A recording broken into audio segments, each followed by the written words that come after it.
네, 안녕하세요. 연세우리병원 대표원장 윤섭입니다. 네, 안녕하십니까. 연세우리병원에서 척추를 담당하고 있는 황석현이라고 합니다.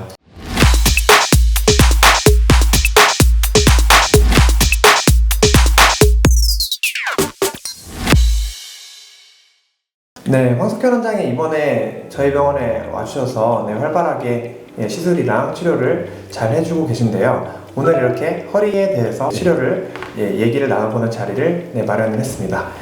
네, 보통 우리는 허리 관절을 쓰는 게 이렇게 허리 골프를 친다든지 일을 하거나 물건을 옮기거나 거의 모든 움직임에서 사용을 하는데요. 허리에 하중이 가장 많이 가해지는 그런 동작이나 이런 것들이 있을까요?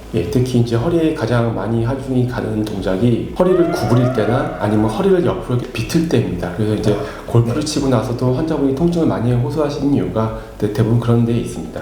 네, 보통 이제 허리가 아프거나 다리가 저리는 원인들이 있을 텐데 어떤 원인들이 있을까요, 원장님? 연세가 조금 있으신 분들은 아무래도 이제 통증 변화에 따른 척추관 협착증이 많이 있을 수가 있습니다. 보다 좀 젊은 연령에 있어서는 추간판 탈출증 같은 디스크 질환이 가장 큰 원인이라고 볼 수가 있겠습니다. 네, 보통 이제 추간판 탈출증은 저희가 쓰는 의학 용어인데 일상 용어에서는 보통 이제 디스크가 터졌다, 디스크가 있다 이렇게 표현을 하죠. 사실 디스크는 그 구조의 이름이고요. 추간판 탈출증이 진단명이 되겠습니다. 네, 이렇게 방금 말씀 주신 그 디스크나 협착증을 치료를 함에 있어서 보통 이제 디스크가 생기면은 신경을 누르게 되겠죠. 네. 협착증도 공간이 좁아져서 누르게 되겠고 이렇게 기계적으로 눌려서 아픈 것도 있고 이 압박으로 인해서 염증 반응이 생겨서 아프다. 그래서 이제 염증 반응을 줄여주려고 저희가 약도 쓰게 되고 주사도 하게 되겠죠. 예, 맞습니다. 염증 반응을 첫 번째로 줄여주는 게 이제 치료의 목표가 되겠고 치료가 안 되면은 그 다음 이제 시술이나 수술로 가는 것이 되겠습니다. 네, 시술이나 수술을 통해서 신경을 눌려 있는 것을 제거를 해주고 완화시켜주는 게 치료의 목적이 되겠습니다.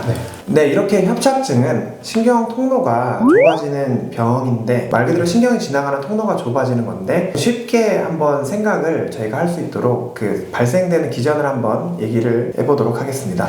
이제 연세가 드심에 따라서 디스크의 이제 퇴행성 변화가 시작되는데요. 그거에 따라서 후관절, 그 척추의 뒤쪽에 있는 관절이 좀 두꺼워질 수가 있습니다. 그 관절이 두꺼워지기도 하고 황색인대라고 하는 신경을 덮고 있는 인대가 있는데요. 그 역시도 두꺼워질 수가 있습니다. 따라서 그걸로 인해서 신경이 지나가는 통로가 좁아짐에 따라서 그 신경이 눌리는 것이 되겠습니다. 네, 그렇게 신경이 눌리게 되면은 이제 허리도 아플 수 있게 되고 앞서 말씀 주신 다리도 아플 수 있게 되고 네, 보통 맞습니다. 그렇게 되는 거겠죠. 네, 그래서 허리 통증과 하지 통증이 있을 경우에 대부분 척추관 협착증을 의심해 볼 수가 있습니다. 네, 이렇게 협착증은 허리에도 굉장히 많이 생기는데 목에도 많이 생기게 되고 목신경이 이렇게 눌리게 되고 아프게 되면은 당연히 목도 아프게 되고 어깨랑 팔도 아프게 되는 거라고 생각하시면 쉽게 이해하실 수 있을 겁니다. 네, 이런 협착증이 생기는 증상들은 여러 가지가 있을 수 있는데 보통 이제 진료실에 협착증 환자분들이 오시면은 허리가 약간 애매하게 좀 아프고 뻣뻣하고 불편한데 그 다른 부위가 보통 아프다고 표현을 하시죠? 네, 맞습니다. 그래서 대부분 오시는 분들이 허리보다는 이제 다리 쪽이 많이 아프다고 하시는데요. 특히 이제 허벅지랑 종아리 쪽을 많이 아파하십니다. 사람에 따라서 표현하는 방식은 다를 수 있지만 어떤 분들은 저리다고 하고 어떤 분들은 쑤신다고 하고 여러 가지 방식이 있긴 하지만 어쨌든 간에 그것이 허리에서 오는 통증이기 때문에 대부분 이것들이 이제 척추 협착증의 증상이 될 수가 있겠습니다. 네, 이제 보통 이제 허리보다 엉덩이, 다리가 아프다고 표현을 하게 되겠고 오래 걸으면 이제 다리가 아프다고 표현을 하시더라고요. 그러니까 평소에 이제 예를 들어서 나는 한 1km를 걸어도 문제가 없었는데 심해지면 이제 500m만 걸어도 다리가 아파서 쉬게 되고 자려고 이제 누우면은 막 쥐가 나는 분들도 있고 네, 이제 어떤 날은 또 괜찮고 또 병원이 오면 또 괜찮다고 표현하시죠. 네, 병원 오면 또 괜찮다고 또 어떤 날은 또 더 아파지고 보통 이렇게 호전과 악화를 반복하면서 나빠지는 게 협착증 증상의 양상이 되겠습니다. 협착증의 치료로는 여러 가지가 있을 수 있는데요. 크게 세 가지로 나눌 수가 있습니다.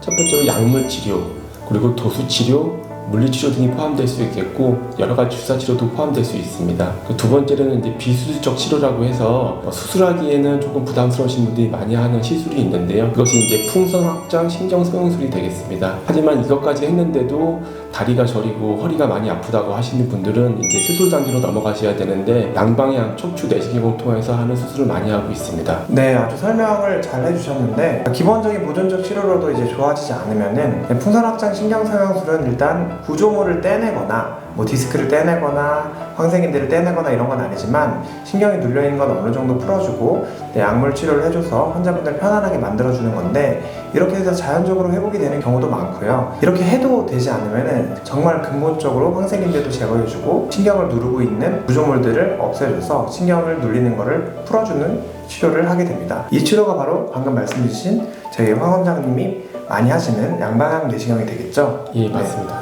네, 풍선확장 신경 성형술은 꼬리뼈 쪽에 일단 마취 주사를 놔서 통증을 줄여준 다음에 카테터를 집어넣어서 신경이 눌려있는 부위로 이렇게 타고 올라가게 됩니다.